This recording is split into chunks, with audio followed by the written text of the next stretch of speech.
আসসালামু আলাইকুম। আশা করি আপনারা সবাই ভালো আছেন। আমরা ভালো আছি আলহামদুলিল্লাহ। সুখ দুঃখের সংসারের আরো একটা নতুন ভিডিওতে আপনাদেরকে আরো একবার স্বাগত জানিয়ে আবারও আরো একটা নতুন ভিডিও শুরু করতে যাচ্ছি। মাশাআল্লাহ, আমার শসা গাছের অবস্থা দেখুন। আমার এত কষ্ট করে মাচাটা দেওয়া শেষমেশ মনে হচ্ছে সাকসেস হয়েছে। তো দেখুন, আমার শসা গাছে অনেকটা শসা হয়েছে, নিচের দিকে ঝুলে ঝুলে আছে অনেকগুলো শসা। এই যে দেখুন, ৮ থেকে ১০টা শসা একসাথে হচ্ছে, আর সাইজটাও মোটামুটি অনেকটা বড় হয়ে গেছে। এই যে দেখুন, তো শসাগুলো এত সুন্দর করে নিচের দিকে ঝুলে আছে। এই যে দেখুন আরো একটা, তো ওই সাইডে নিচে আরো একটা, মানে এখানে অনেকগুলো শসা আছে। আমি যেগুলো শুধু মাচার নিচ দিয়ে ঝুলে আছে সেগুলো আপনাদেরকে দেখাচ্ছি। এই যে দেখুন আরো একটা, মাশাআল্লাহ আলহামদুলিল্লাহ। আমি আপনাদেরকে বলি যে আমার বাড়ির মাটিগুলো তেমন একটা ভালো না। আমার বাড়ির মাটিতে যদি আমি সরাসরি কোনো গাছ লাগাই, সেই গাছগুলোর স্বাস্থ্য বা ফলন অতটাও ভালো হয় না। কিন্তু টবে বা বাস্কেটের মধ্যে কোনো সবজি বা ফল লাগালে, ফুল লাগালে সেগুলোর ফলন খুব ভালো হয়। শসাগুলো আরেকটু বড় হোক, তারপরে আপনাদেরকে দেখাবো। এখন আমি আমার গাছ থেকে কয়েকটা জিঙ্গা পারবো।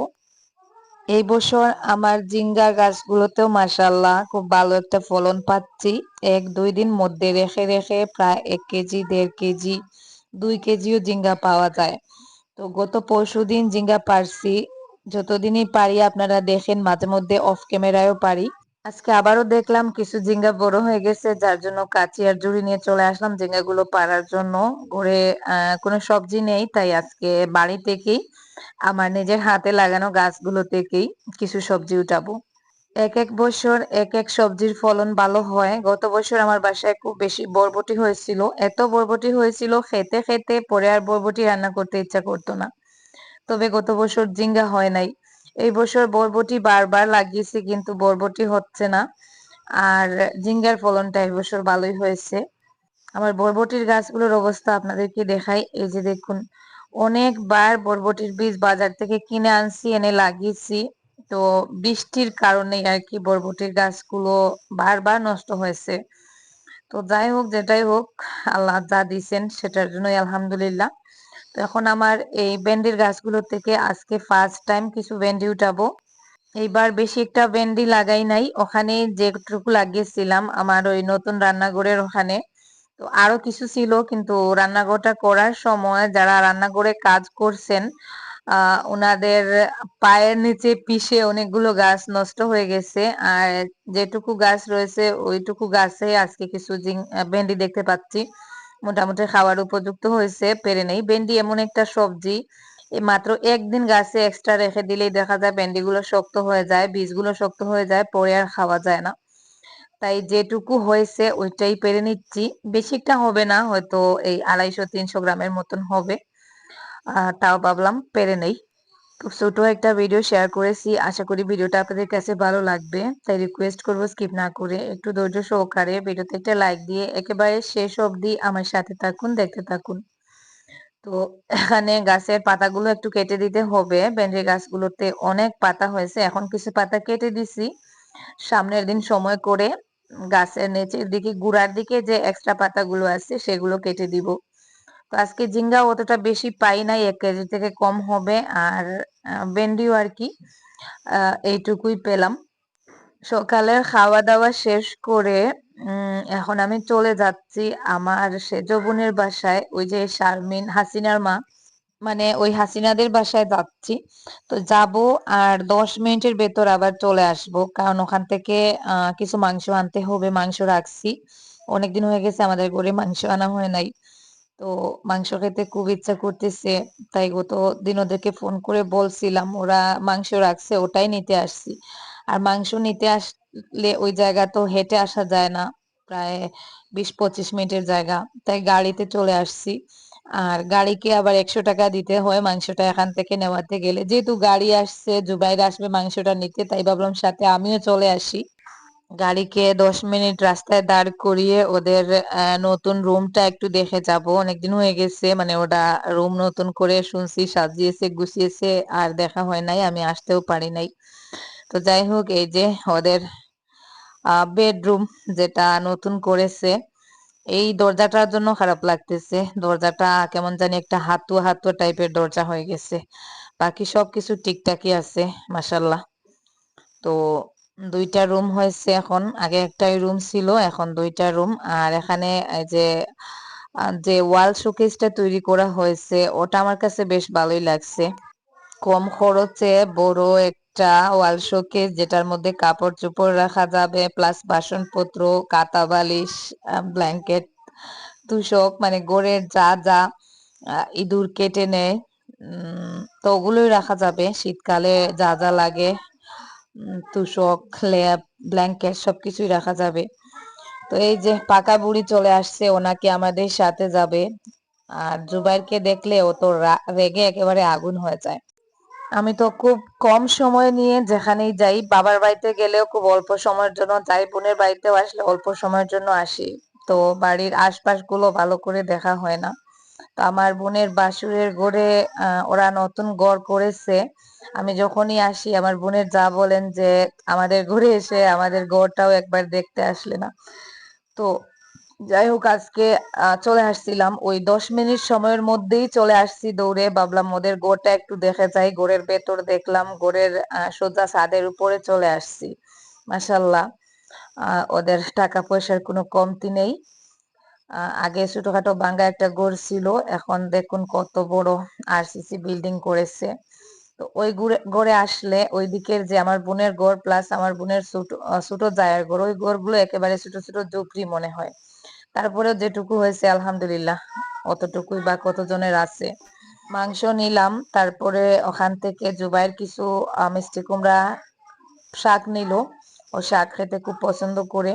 তো এখন আমরা চলে যাব, কিন্তু এই যে এখানে একটা পুল, সিরাতের পুল আছে, তো যেটা পার হতে গেলে আমার হাঁটু কাঁপে। তো যাই হোক কোনো মতে পেরিয়ে গেছি। তারপরে 5 মিনিটের রাস্তা, বাড়িতে চলে আসছি। মানে গাড়িতে করে আসতে 5 মিনিট লাগে, হেঁটে যেতে 20-25 মিনিট সময় লেগে যায়। তো যাই হোক, আরিয়ান এখন স্কুলে যাবে, মানে ও ব্যাগ নিয়ে আগেই রেখে আসছে, এখন স্কুলে যাবে। আর এদিকে দেখুন এই মাংসটা নিয়ে আসলাম, বাফেলোর মাংস, মহিষের মাংস।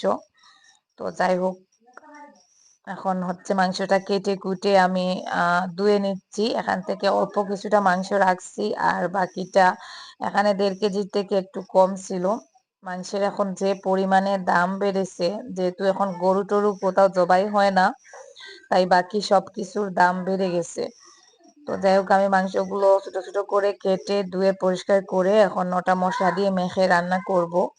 আজকে আমি আমার বাবার বাড়িতে যাব, যার জন্য আর কি মাংস রান্না করলাম। আমার বাবার তো ডায়াবেটিস, বাবা আবার মাংস খেতে চাচ্ছেন, আমাদের ওইদিকে আবার মাংস টাংস পাওয়া যায় না মুরগির মাংস ছাড়া। তো যেহেতু যাবো আজকে, ভাবলাম বাবার জন্য একটু মাংস আর সাথে আরো কিছু একটা করে নিয়ে যাব। তো মাংসটা আমি আগে সব ধরনের মশলা দিয়ে মেখে 0.5 ঘন্টা 1 ঘন্টা সময়ের জন্য রেখে দিব। তারপরে মাংসটা রান্না করব। এখানে আদা রসুন, এই যে রসুন দিয়ে দিলাম, তারপরে আদা আর বাকি সব মশলা টশলা যেটা মাংস রান্না করতে লাগে, তো সবটা দিয়ে মাংসটা আমি এখন ভালো করে মাখবো, মেখে রেখে দিব। এভাবে মাংস রান্না করলে মাংসের টেস্ট খুব বেড়ে যায়। পরে জাস্ট পেঁয়াজটা ভেজে মাংসটা দিয়ে দিব। তো যাই হোক, এখন ঢাকনা দিয়ে রেখে দেই, 1 ঘন্টা পরে রান্না করব। আর এদিকে যে ঝিঙ্গাগুলো পেরে আনছিলাম ওটা এখন শিফা কেটে নিচ্ছে। মাংসের সাথে শুধু মাংস রান্না করলে তো হবে না, কারণ আমরা বেশ কয়েকজন মানুষ, সেই সাথে আবার বাবার জন্য একটু মাংস নিব, তাই মাছ দিয়ে ঝিঙ্গাটা রান্না করব। আর আরিয়ান আর রাহেলা তো মাংস খায় না, ওরা হচ্ছে মাছ খাবে, তো মাছ দিয়ে ঝিঙ্গাটা রান্না করা হবে। ও এদিকে ঝিঙ্গাটা কাটুক, আর আমি এখন চলে যাব মাংসটা বসানোর জন্য। মাংস হতে একটু সময় লাগবে। আর আমি আজকে দুপুরের খাবার খেয়ে তারপরে বাবার বাড়িতে যাব। যাই হোক, এখানে একটু জিরা দিলাম আর এলাচ দিয়ে দিছি, পেঁয়াজ কুচিগুলো। তো যাই হোক, আমি তো আর এখানে কোনো রেসিপি শেয়ার করতেছি না, জাস্ট রান্নাটা শেয়ার করি। আর আপনাদের সাথে আমাদের কুরবানির বিষয়ে একটু কথা বলি। তো আপনারা অনেকেই জিজ্ঞাসা করছেন যে আপু, তোমরা কি এবছর কুরবানি দিবে না, বা দিলে কি দিয়ে দিচ্ছ? যেহেতু আমাদের এখানে এখন কুরবানির মানে গরু গরু কেনা বেচা নিয়ে, কুরবানির গরু কেনা বেচা নিয়ে বাজার করাই যাচ্ছে না। মানে বাজারে নিয়ে গরু বিক্রি করা যাচ্ছে না, কেউ কিনতেও পারতেছে না, পুলিশ তাড়াচ্ছে। তো ওই জন্য হয়তো আপনারা জিজ্ঞাসা করতেছেন। তো যাই হোক, আমাদের কুরবানির জন্য একটা গরু কিনা হয়েছে, যেটা আমি আপনাদেরকে আজকের এই ভিডিওতে দেখাবো। গরুটা আপাতত আমার বাবার বাড়িতে আছে। গরুটা প্রায় 8-10 দিন আগে কেনা হয়েছে। তো ওটা আসলে আমি কিছু ভিডিও করেছিলাম, ভিডিও ফুটেজ গুলো পরে ডিলিট হয়ে গেছে। আমার ওই সেকেন্ড চ্যানেলে ভিডিও করতে গেছি, তখন মেমোরি ফুল দেখাচ্ছিল, তখন আমি ভুলবশত কিছু ভিডিওর সাথে ওই ভিডিও ফুটেজ গুলো কেটে ফেলছি, তাই আর আপনাদের সাথে শেয়ার করা হয় নাই। তো আজকে আমি আমার বাবার বাড়িতে যাব, বাবার বাড়িতে গিয়ে কুরবানির গরুটা শেয়ার করব। যে গরুটা আমরা কিনছি ওই গরুটা আমাদের কুরবানির জন্য না, আমরা আমাদের টাকা দিয়ে কিনি নাই। আমরা এই বছর বাগে এক নাম কুরবানি দিব, যেটা আমরা প্রত্যেক বছর দেই। তো লন্ডনের একজন আপু আমাকে কুরবানি ঈদের বেশ কয়েকদিন আগ থেকে বলছিলেন, একজন আপু আর ভাইয়া, ওনারা আমাদের এখানে একটা গরু কুরবানি দিবেন, যাতে আমাদের আশেপাশে যারা কুরবানি দেয় না, গরিব মানুষ আছে, তো তারা খেতে পারে। তো ওই জন্যই আর কি আপুর রিকোয়েস্ট আমি ফেলতে পারি নাই। আপু টাকা পাঠিয়ে দিছেন, আমি গরুটা কিনে আনছি। তো যেদিন আমাদের গরুটা কিনতে যাওয়া হয়েছে, আরিয়ানের বাবা আর আমার ভাই গিয়েছিলেন। তো ওই দিন পুলিশে তাড়া দিছে, গরু কেনা যায় নাই। পরে রাস্তা থেকে ওই আমাদের গ্রামেরই একজন গরুটা নিয়ে গিয়েছিলেন, রাস্তা থেকে গরুটা কেনা হয়েছে, তাই বাজার মূল্যের থেকে একটু কম দামেই পাওয়া গেছে। যদি পুলিশ না তাড়াতো আর বাজার থেকে গরুটা কিনতে হতো, তাহলে দাম হয়তো আরেকটু বেশি থাকতো। মানে যারা দেখতেছেন তারাই বলতেছেন যে এই দামে গরুটা ভালোই পেয়েছো। তো যাই হোক, গরুটা তো আমি আপনাদেরকে দেখাবো। আর বাকি রইলো আমাদের কুরবানি। আমরা তো প্রত্যেক বছর বাঘের কুরবানি দেই, যে কোনো একটা গরুকে 7 ভাগ করে 1 ভাগ আমরা নেই, মানে এই অনুযায়ী গরু কেনা হয়। তো সেরকম আরো একটা গরু কেনা হয়েছে আমার বাবার বাড়ির ওখানে। তো ওই গরু থেকে 1 ভাগ আমাদের, আর 1 ভাগ হচ্ছে আরেকজন লন্ডনের আপুর। উনিও আমাকে বলছিলেন, মানে রিকোয়েস্ট করছিলেন, তো ওনার টাকা দিয়ে আরেক ভাগ রাখা হয়েছে। তো আমাদের ওখানকার গরিব যারা কুরবানি দেয় না, তাদেরকে ঈদের দিন ভাগ বটোয়ারা করে দিব। তো যাই হোক, এখানে দেখতে পাচ্ছেন গতকালকে ভিডিওতে আপনাদেরকে বলেছিলাম যে জুবাইর ইউটিউবের পেমেন্ট পেয়েছে। ইউটিউবের পেমেন্ট পেয়ে ও সাথে সাথে চলে গেছে টাকা তুলতে। তো টাকা তুলে ফিরে আসছে, দেখুন, কিছু মিষ্টি টিষ্টি নিয়ে, খাবার দাবার, যেগুলো এখন আমি ভাগ করে দিচ্ছি।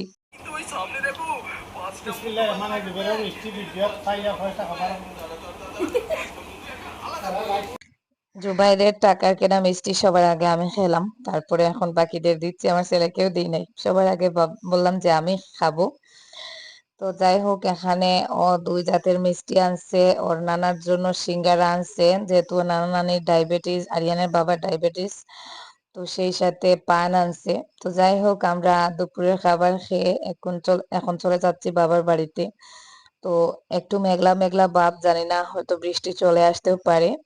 তো যাই হোক, ও যখন আজকে ওর নানার বাড়িতে আবার খাবার দাবার নিয়ে যাবে, যেহেতু ও প্রথমবার টাকা পেয়েছে, সবার জন্য সবাইকে অন্তত একটা করে মিষ্টি খাওয়াবে, তো ওই জন্য মিষ্টি কিনে আনছে। মিষ্টিটা তো সেই জায়গায় পৌঁছে দিতে হবে। এই যে দেখুন, আমার বাবির বাড়ির রাস্তা আমি অতিক্রম করলাম, মানে ওই যে আসাম ভিলেজ লাইফস্টাইল, ওই যে দেখুন ওনাদের বাড়ি দেখা যাচ্ছে। তো বাবির বাড়ি ওই রাস্তায়, আর এই রাস্তায় আমার বাবার বাড়ি। তো একটা রাস্তা আর কি 2 দিকে ভাগ হয়েছে, এখন যে রাস্তার দিকে যাচ্ছি ওই রাস্তায় আমার বাবার বাড়ি। তো যাই হোক, চলে আসছি বাবার বাড়িতে। আমার ভাইপো গিয়েছিল আমাদেরকে আনতে, আগে আমি ওকে ফোন করে বলছিলাম, ও ওর গাড়ি নিয়ে গেছে। তো ওখানে আসতে আসতেই মানে রাস্তায় বৃষ্টি শুরু হয়ে গেছে। ও দেখুন অটোর মধ্যে বসে বসে মিষ্টি খাচ্ছে, ওকে আর ওখানে মিষ্টি খাওয়ানো যায় নাই।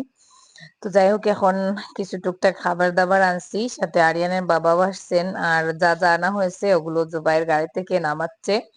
আমার বাবির বাড়ির রাস্তার ওখানে আসতেই বৃষ্টি চলে আসছে, তারপরে বাকিটা রাস্তা আমরা বৃষ্টির মধ্যেই আসছি। এখনো দেখুন হালকা হালকা বৃষ্টি পড়তেছে। তো বাবার বাড়িতে আসার পরেই দেখুন আরো বেশি বৃষ্টি শুরু হয়েছে। আরিয়ানের বাবা আসতে চাইছিলেন না, তো আমি জোর করে নিয়ে আসলাম, বললাম যে বাড়িতে বসে বসে কি করবে, চলো ঘুরে আসবে। তো এখানে আসার পরে আবার বৃষ্টি, কি করব। তো এখানে মায়ের সাথে গল্প করতেছি, কারেন্ট নেই, এই যে জুবাই কাপড় চোপড় খুলে বসে আছে গরমের কারণে। আর আরিয়ানের বাবা দেখুন এখানে শুয়ে আছেন।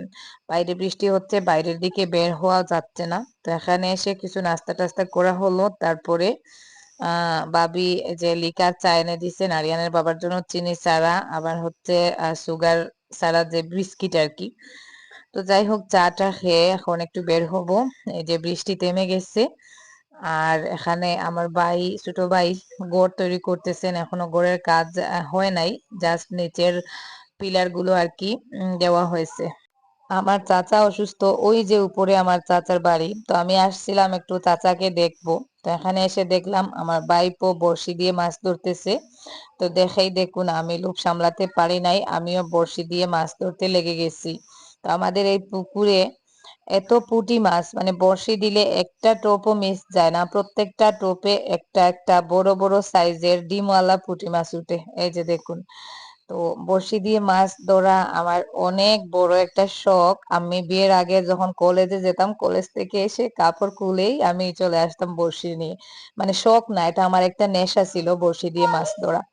তো এখনো আমাকে ওই নেশায় টানে। এই যে আমার ভাইপো, ও বড়শি দিয়ে মাছ ধরে। তো আমি ওর হাত থেকে বড়শি নিয়ে এই যে অলরেডি মনে হয় মাছ দুই তিনটা ধরেই ফেলছি। এই যে দেখুন। তো এখানে বড় বড় সাইজের তিনটা পুঁটি মাছ দেখতে পাচ্ছেন, অনেক বড় বড় সাইজের এই পুঁটি মাছগুলোর প্রত্যেকটার ভেতর অনেকগুলো ডিম পাওয়া যায়। তো যাই হোক, আমি কিছুক্ষণ মাছ ধরলাম, এখন আবার সন্ধ্যা হয়ে যাচ্ছে, আর বেশিক্ষণ ধরবো না, কারণ আমাদেরকে আবার চলেও যেতে হবে। এখন চলে যাব আমার চাচাকে একটু দেখতে। তো এই যে আমার চাচা, উনি অসুস্থ, ওনাকে কিছু টাকা দিলাম। তো উনি আসলে আগে বুঝতে পারেন সব, কিন্তু কথা বলতে পারেন না। তো টাকাটা দিয়ে বললাম যে তুমি কিছু খেও, অথবা যেটাই করো। তো যাই হোক, উনি বুঝতে পারছেন আমার কথা, কিন্তু উনি কথা বলতে পারেন না। আমার ছোট চাচা আমাদেরকে অনেক মায়া করতেন আগে। তো আমার বাবা আর আমার চাচা, মানে উনাদের ভাই বোন অনেকেই ছিল, সবাই মারা গেছে, শুধু আমার বাবা আর এই চাচা বেঁচে আছেন। তো সবাই আমার চাচার জন্য দোয়া করবেন। দোয়া করবেন উনি যেন, আল্লাহ উনাকে আগের মতো সুস্থ করে দেন। यार गया गया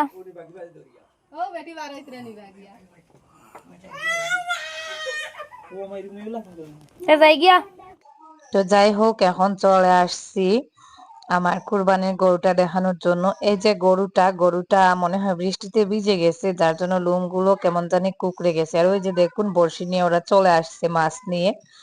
তো আমি আগে গরুটা ভিডিও করতে চাইছিলাম, গরুটার কালার অনেক সুন্দর, লাল কালার। আর ও মনে হয় ওখানে কাদার মধ্যে ঘাস খেতে ব্যস্ত ছিল, তাই পায়ের মধ্যে একটু কাদাও লেগে গেছে। আর বৃষ্টির পানিতে ভিজে গেছে, তাই গরুটার কালার এখন অন্যরকম দেখাচ্ছে। এই যে দেখুন, কপালটা ভেজা। তো ওকে এখন এখানেই মনে হয় বেঁধে রাখা হয়েছে, পরে গড়ে নেওয়া হবে। তো গরুটা আপাতত আমার ভাইয়ের কাছেই আছে। আমার ভাই গরুটাকে দেখাশোনা করবেন ঈদ পর্যন্ত, ঈদের দিন ওটাকে কুরবানি দেওয়া হবে। তো এটা হচ্ছে বলদ গরু। উম বড় সাইজের না, আবার এতটাও ছোট সাইজের না, মাঝারি সাইজের আর কি বলদ গরু। বড় সাইজের বলদ গরুর দাম তো অনেক বেশি হয়, 50,000 60,000 টাকা, আরো বেশিও আছে, 70-80 হাজার টাকাও আছে। তো বলদ গরুর একটু দাম বেশি হয়। তো আমরা যে দামে কিনছি সেই তুলনায় গরুটা, সবাই বলেন যে ভালো পেয়েছো, গরুটা অনেক স্বাস্থ্য, পেটও অনেক বেশি মোটা না। তো এখন দেখা যাচ্ছে গরুটা আগের থেকে একটু শুকিয়ে গেছে। কিছু ভুসি, গরুর খাবার দাবার কিনে দিতে হবে ঈদের আগ পর্যন্ত। তো একটু শুকিয়েছে, বেশি না, কারণ গরু তো বাজারে আনার সময় ওরা ভালো করে খাইয়ে দাইয়ে তারপরে নিয়ে আসে। তো যাই হোক, আমাদের গরুটা কেমন হলো অবশ্যই কমেন্ট বক্সে জানাবেন। আর আজকের মতো এই পর্যন্ত, আমরা এখন চলে যাব। সবাই ভালো থাকুন, সুস্থ থাকুন, আল্লাহ হাফেজ, আসসালামু আলাইকুম।